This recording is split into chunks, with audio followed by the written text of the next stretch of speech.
Copyright disclaimer under Section 107 of the Copyright Act 1976. Allowance is made for fair use for purposes such as criticism, comment, news reporting, scholarship, and research. Fair use is a use permitted by copyright statute that might otherwise be infringing. Nonprofit, educational, or personal use tips the balance in favor of fair use. Thank you. Now enjoy the show. Hey, what's up, everybody? Aunties and aunts and everybody else. What's going on? Thank you for tuning in to another episode of RAERAEs Review. Well, I'm going to be talking about BELLE Collective, Season 5, Episode 7. Lucky 7. All right, now. This is my second favorite show next to Married to Medicine. I feel like this show is going to keep going and going and going. You know, I feel good about this show. If you haven't watched, I really suggest that you binge watch seasons 1 through 4 and catch up to season 5. It is so good. I mean, these ladies remind me of the Married to Medicine ladies due to their they are a tad, just a teeny bit younger. They're like the little sisters too. The age range, I mean, again, there's a few Married to Medicine that's around the same age, but for the most part, Married to Medicine is like the big sis age group to the BELLE Collective ladies, actually. But before I get too deep into this episode, this may be a little lengthy, right? This may be, just a little more time than what I've usually shared. It's a lot went on in this episode. Like I said, lucky number 7. Subscribers. I am getting to 1,000. So as long as you hit that button, make sure it's black so you can know all of my reviews and carrying on that goes on over here at this channel. There's some exclusives, of course, and a whole lot of reviews. There's some more things coming down the pipeline. Just trying to let you know what's going to be going on in this channel. Different types of reviews, you know what I'm saying? Collabs I have on this channel. And like this video because it gets me into more spaces and places where I haven't been before. And share it if you like. I appreciate you very much. Now, episode 7. Episode 6 ended when Sophia and JJ ex-wife were talking. It started to get a little heated, like JJ ex-wife said, her, she can start talking kind of reckless. We know Sophia can talk a little reckless because she's been shading for the last 3, almost 4 seasons she's been on. Sorry for the noise. I was stirring up this tea, y'all. Oh, this just tastes so good. It's so good. It's so good. Okay. Hopefully that noise didn't bother y'all. But yeah, okay. So Sophia and JJ ex-wife keep talking. Now JJ ex-wife keeps bringing up who's at fault. And Sophia is pretty much from the gate letting JJ ex-wife know that she is just trying to help JJ get back with his daughter so they're, not speaking, So Sophia's trying to resolve and move on, but JJ ex-wife keep bringing up, well, who was at fault and you charged at me. First of all, when you call somebody a bitch in the heat of an argument while they're walking away and you already got some pressure going on between y'all two, don't make it seem like she charged at her and as if nothing happened before then. So we really gonna need JJ ex-wife to be real honest like Sophia is. Maybe that's part of the problem. You know what I'm saying? I'm just pointing out what I'm seeing. There's a whole lot on that cutting room floor, but this is the narrative that the production is painting for us. There's always a billion sides to a story. But if you really think about it, Sophia has not fought, has not gotten to anything physical with anybody until JJ ex-wife came around. And yes, there is some bad blood, and I believe wholeheartedly that it stems from back in the day. But we're going to get into it, right? So they're both trying to have a civil conversation. Sophia's trying to trying to find out how she can help the situation, help JJ and his girls get back to where they were, at least stop all the animosity and confusion and strife. JJ ex-wife said she is hurt. She started crying. She apologized, which is what she should have been doing in the first place. But when folks is mad and heated and carrying on, they're gonna keep doing they'll keep doing the mess. So again, Sophia is empathetic. Sophia got the man. Sophia won the heart of the man that JJ ex-wife left. I mean, she was out there thotting and bopping while Sophia was helping take care of her kids. Now, there's all sorts of context clues as to why and carrying on, but JJ ex-wife says she's hurt about how she was treated. I can only imagine, over the years being treated as such when you leave your little girls to go outside and doing things that don't consist of taking care of your children, enough to where a whole woman comes in, invited in actually. JJ met Sophia wherever they met. He had little girls to take care of. And just like a woman, when a woman's man leaves her, what's she about to do? Well, if I got it going on, I'm about to see if I can get me another man to help me take care of these kids. Well, I mean, what's JJ supposed to do? Just wait for their mama to come back to take care of them? I mean, really? I mean, I would love to hear exactly what went down, because there's all kind of speculation. But so far, from what we've heard, she left the household, not just JJ, ended up sleeping with Cliff at one point, and God knows how many others out there thotting and bopping in them streets while her daughters needed to be taken care of. Now, why didn't she take them with her? I'm just saying.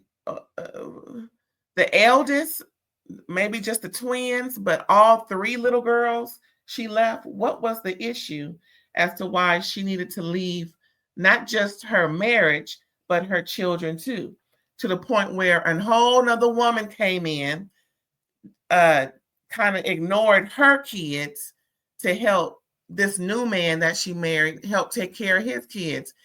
Homework, food, hair, bathing, the whole shebang, as if those were hers.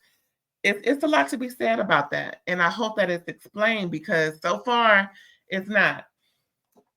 So pretty much they're going back and forth, productions going back and forth with what's going outside with Sophia and JJ ex-wife and what's going on inside the house. And child, guess what's going on inside the house? Are you sitting down for this? Yeah. Marie is making hamburgers, and her and Latrice are getting along.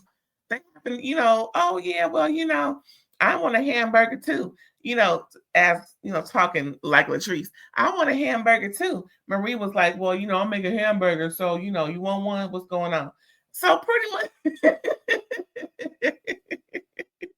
I'm not good at voices, y'all. That'll probably be the last time I do that. But yeah. So, Marie made Latrice a hamburger, and it came out pretty good, and everybody was just enjoying the moment. When nobody trying to make it seem awkward, and when nobody eavesdropping on Sophia and JJ ex-wife, it was pretty good, So pretty much,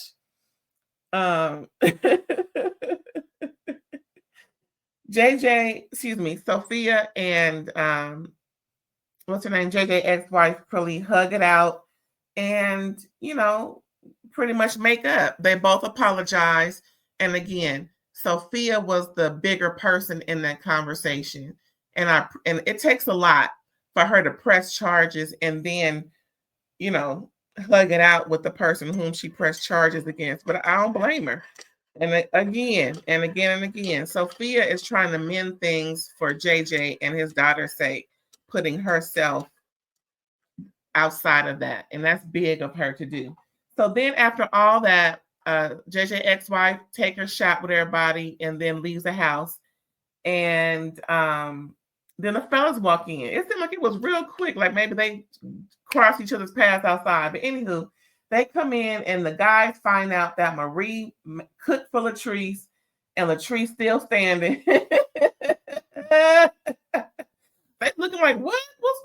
And then they all find out again that Sophia and JJ ex-wife made up, and everything is getting back on track with exactly, I don't know, but things are getting back on track, hopefully.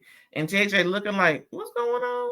Because JJ has been adamant. If I ain't talking to her, neither you. But Sophia did tell him, let me do things my way. I'm gonna respect it and everything, but let me do things my way. And sometimes you listen, if you go against the grain, meaning go against the so-called agreement between you and your mate, the outcome better be for the benefit of everybody. Just saying. And so Sophia did a good thing. I wish you would have seen more of that conversation, but she did a good thing. So anywho, so after getting ready to leave, seemed like they were leaving at night, which is interesting. Anyway, Sophia, like I said, Sophia made up with JJ ex-wife. JJ wasn't too happy about it, but she explained things to him, and he just said, listen, I don't need to get along with her. I need to get along with my daughters. So if it's all good, then they kissed and everything, and it seems he was okay with it. Like I said, the outcome of whatever happened after we said no to something, if you say yes to it outside of my presence, the outcome better be favorable, and it was. So Sophia know what she's doing, y'all. Then we see Willie and Aikisha talking, and she's asking him how to go. And he's like, well, apparently I'm an asshole to everybody, but I respect everybody. And I'm okay with that, And she was just looking like, what? Asshole. So, again, we all know Glendale with and without his necklaces, child. Don't see it for Willie. Cliff don't see it for Willie at all. Cliff is cool with JJ. Glendale with and without his necklaces are cool with JJ. For the most part, but we're going to find out a little something with them later on. But for the most part, Willie is not liked. And I can understand that. Here it is, this so-called outsider coming in, acting like he's better than us. But that's the thing. He's not acting like it. Maybe he is. And y'all a little, inferior, got your little inferiority complex kicking in. And, he's showing y'all up. Maybe perhaps y'all wives have said something to the effect of, Willie does this, that, and the third. Willie don't do this, that, and the third. I'm just saying. And maybe it's coming across with the audience. Because I know from my perspective, Willie treats his wife better than Cliff treats his wife. And Glendale, with and without his necklaces, treats his wife. And I think that may have come across to them from the audience perspective. So now all of a sudden they got a problem with Willie. On top of how Willie, does things, Aikisha ain't got no issues, but Latrice and Lateshia do because of their husbands. Clock that T. Now, what else going on, child?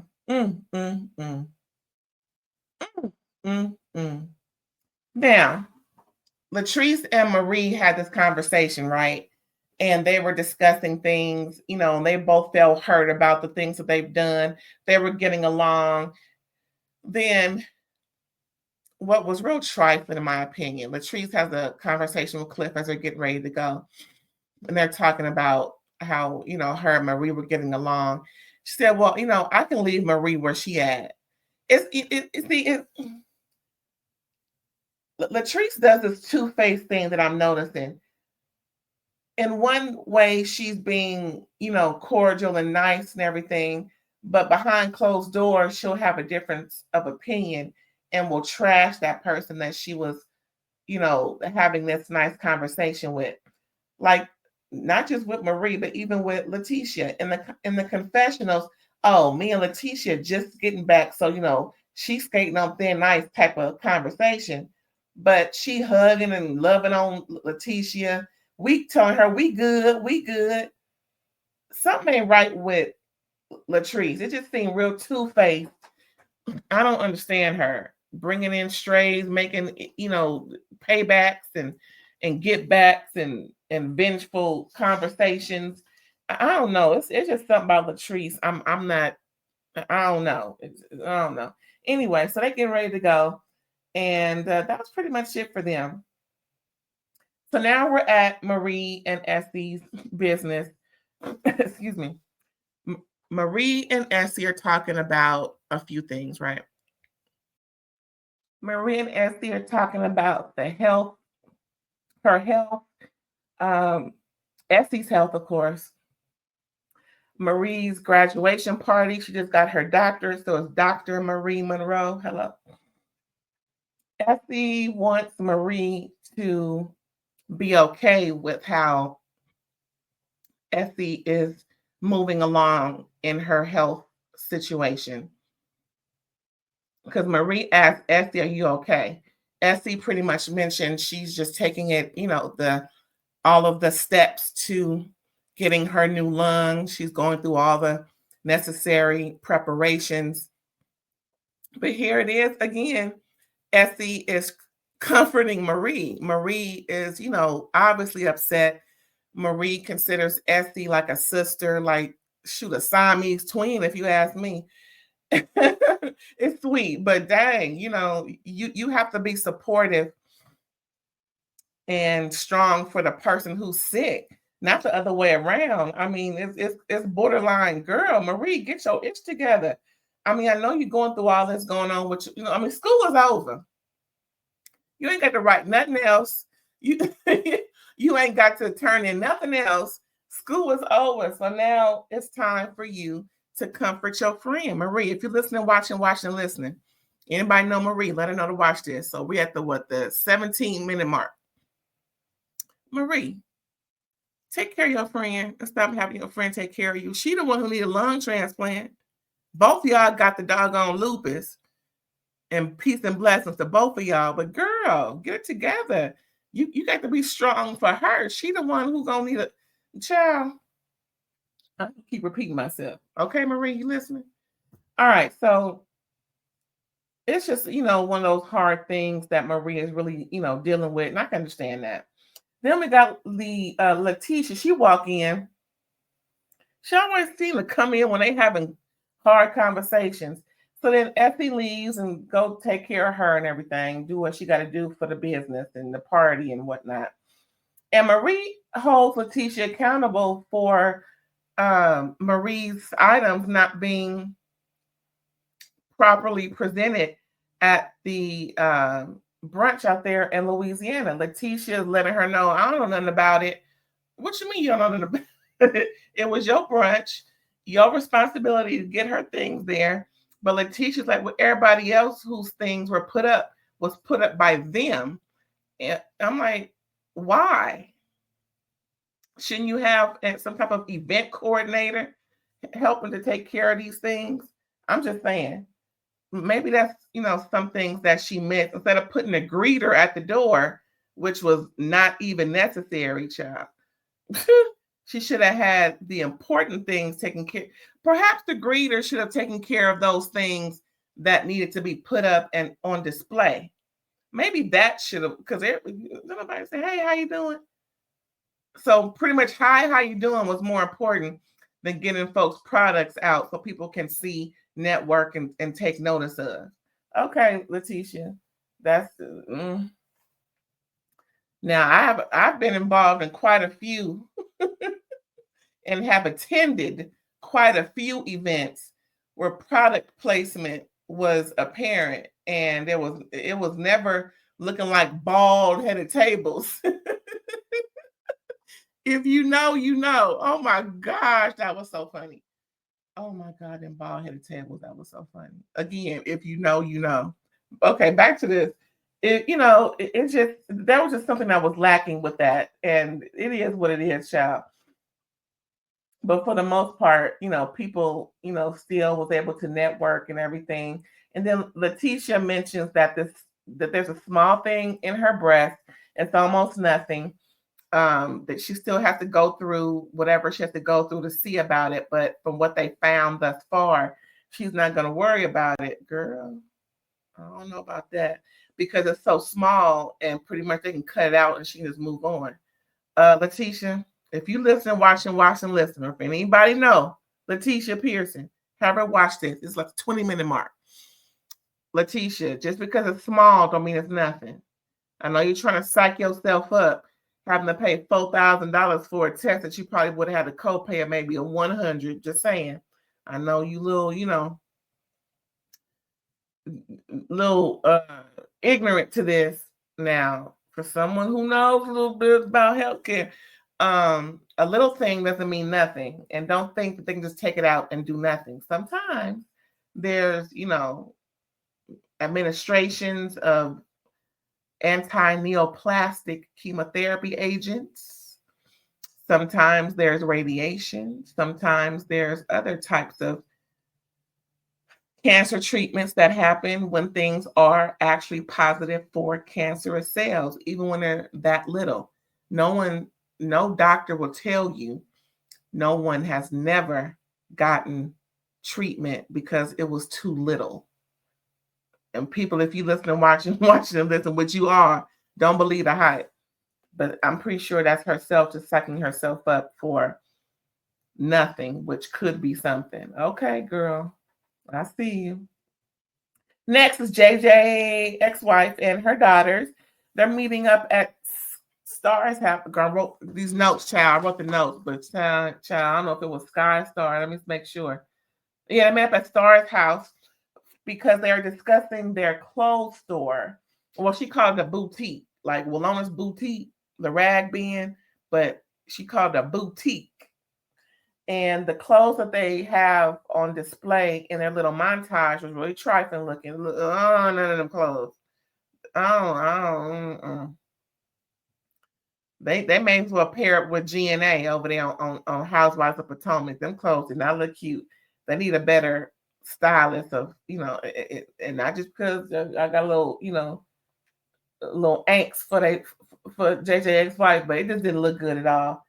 I'm just saying, it didn't. Check out that episode. I wouldn't dare put that stuff on my channel just to show you. Go ahead and check out on our own channel, child. Or they may have some episodes on YouTube, just saying. Anywho, they discussed how JJ didn't want to be around her, and that's fine. Again, he ain't got to be, but they feel as though he does. And that's the kids part in all this. See, again, like I said in the last few episodes, when you got two adults, two parents that aren't married to one another and the kids is grown, they really ain't got to speak no more.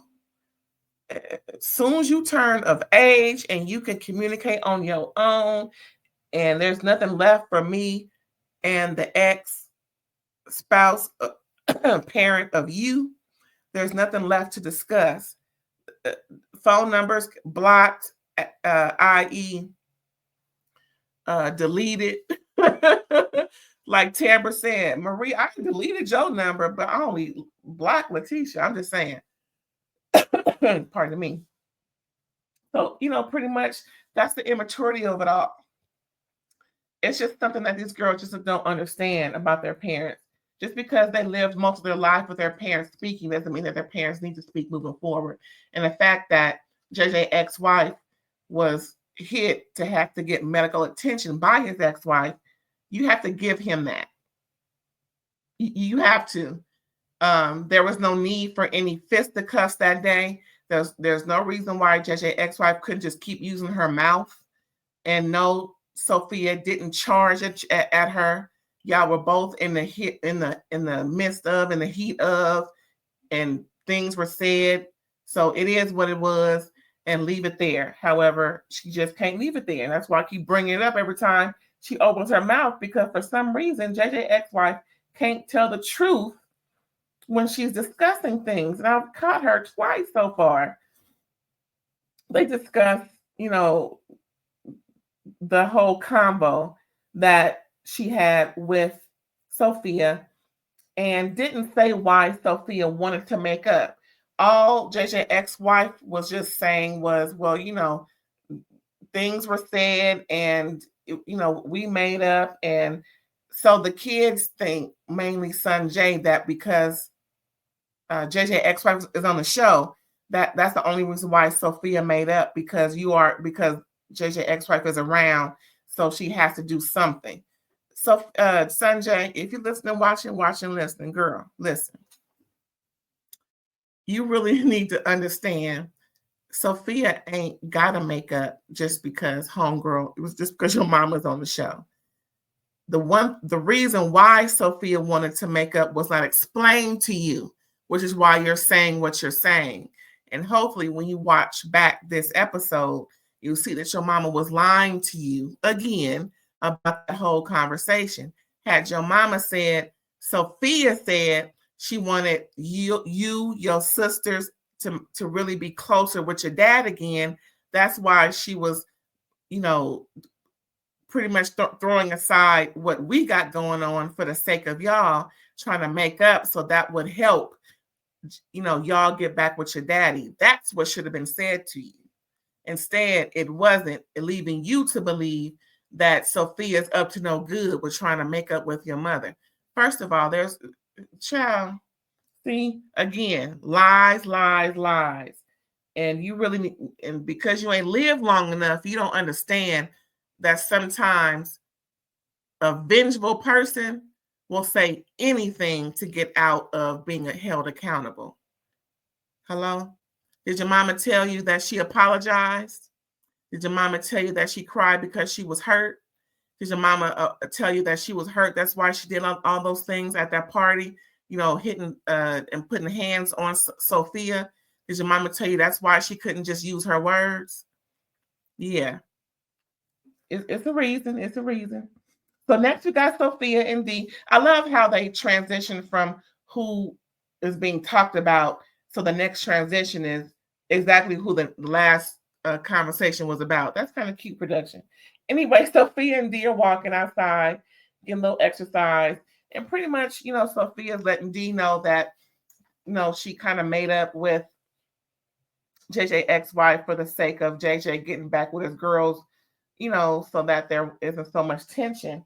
And Dee, that kind of triggered Dee to let her know, I don't have enough support from you, Mom. And just like it was when she was little, Sophia is concentrating on JJ and his girls. She's, again, leaving her own kid behind. And that's what her daughter was letting her know. And Sophia realized that, kissed and hugged her daughter, cried, let her know she was sorry and that she will do better. So I think that really lit a fire up in Sophia, because when she had a talk with Aikisha a little later, when they were getting ready for their event, their health event, she really was emotional and let Aikisha know that I got to take care of me and my family. Pretty much, she can't keep ignoring it to the point where her daughter's on a bridge. You know what I'm saying? So I think that part really lit a fire in her, and I can understand that. So, they pretty much made up and everything, Dee and Sophia. And Sophia promises to make a change in that respect.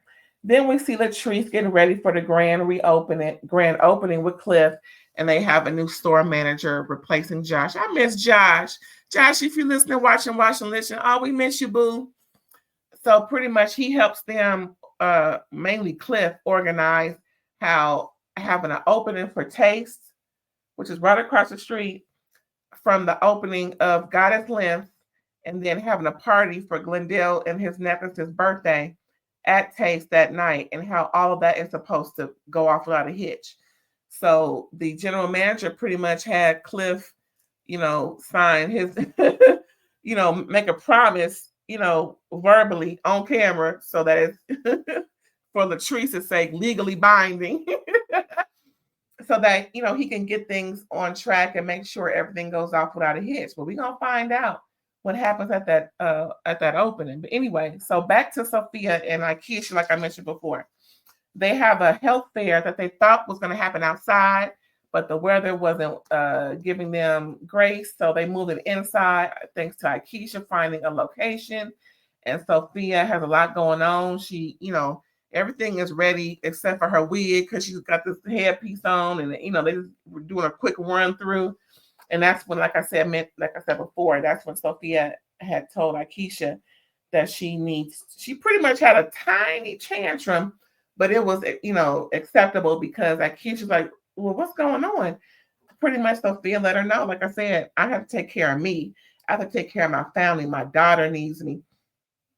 And I can't keep pushing us aside for other folks, i.e. JJ and his daughters. Hell, they need to work themselves out. So pretty much she got the ball rolling with making up and hugging with JJ ex-wife. Hopefully JJ ex-wife will start telling the truth about that conversation so that it's not misconstrued. And Sophia just pretty much let Aikisha know, due to family needs, I will be unavailable unless it's absolutely necessary. And I don't blame her.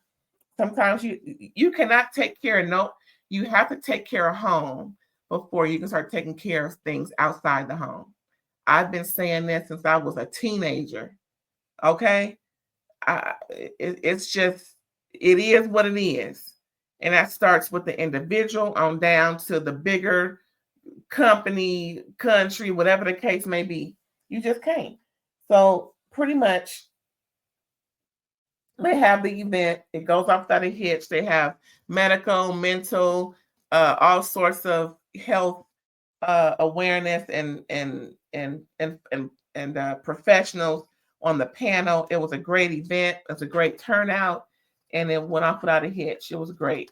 And then after the event, JJ asked Lateshia about the ex-wife coming and why wasn't he warned or told. And Lateshia pretty much gave no fucks. She was like, well, I don't need to tell you who's confirmed because it's my event. And I did say who was invited. Whether or not they come is not up to her. And he was like, well, okay, all right. But see, he's not going to keep going back and forth with someone's wife. And that's what I respect about JJ. Now, on the other hand, other folks in the group may, i.e. Cliff. But so, I don't blame JJ for wanting to question, why wasn't, and again, there is litigation involved. There are TPOs involved. And the fact that Lateshia has a bail bondsman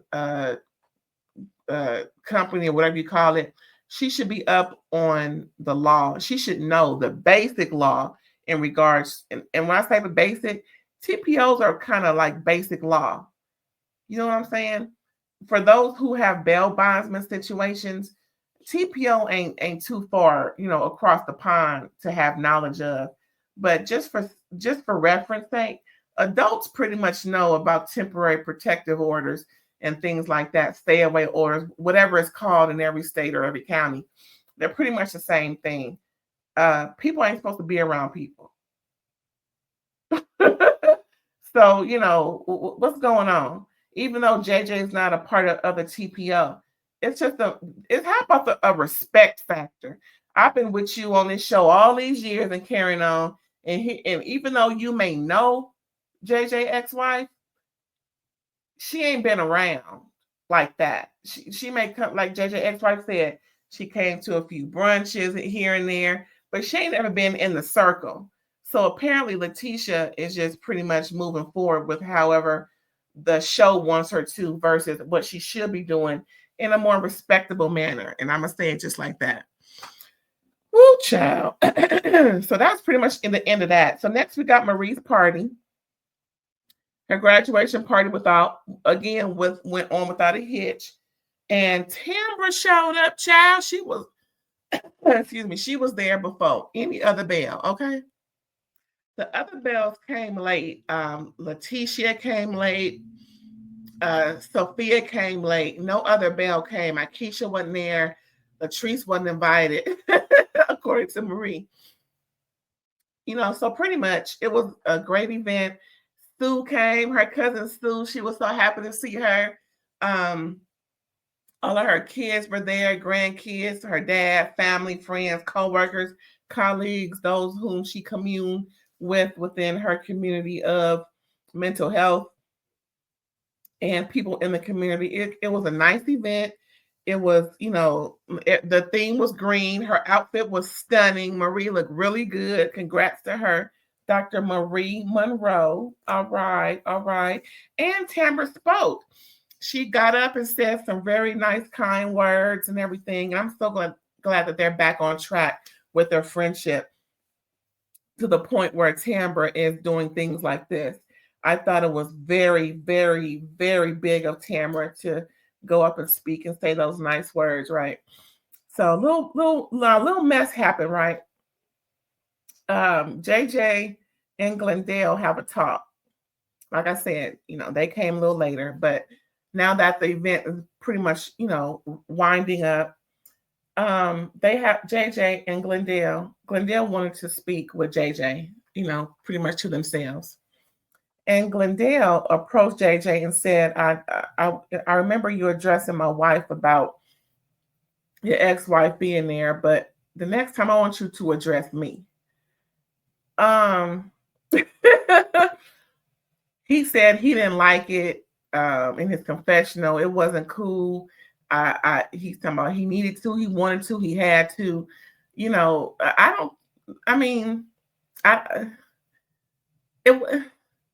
don't agree with Glendale. It wasn't like he was attacking Lateshia to the point where he can't say nothing else to Lateshia. It was a conversation. And just like Lateshia had a conversation with JJ about how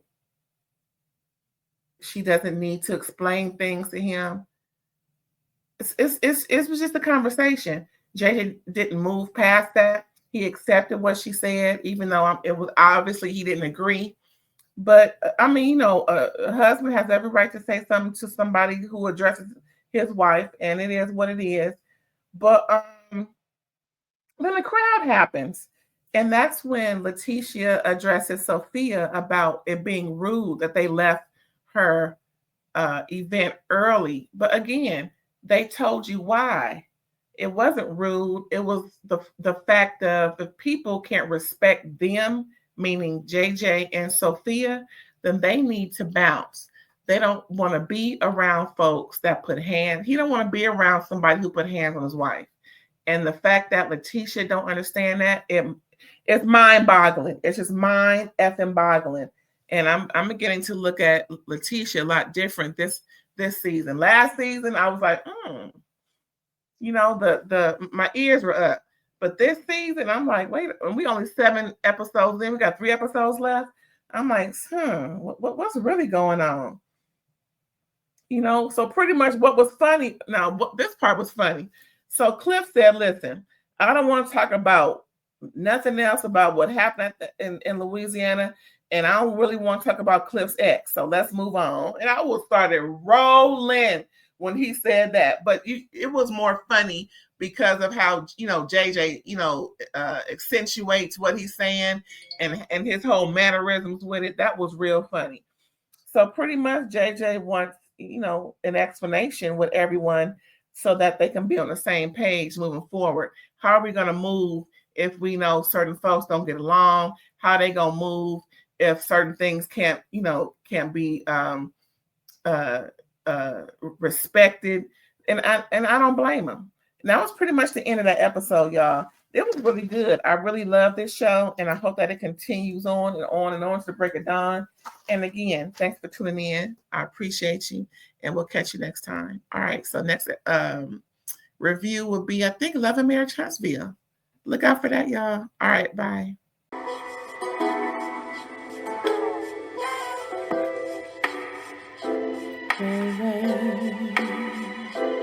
All day.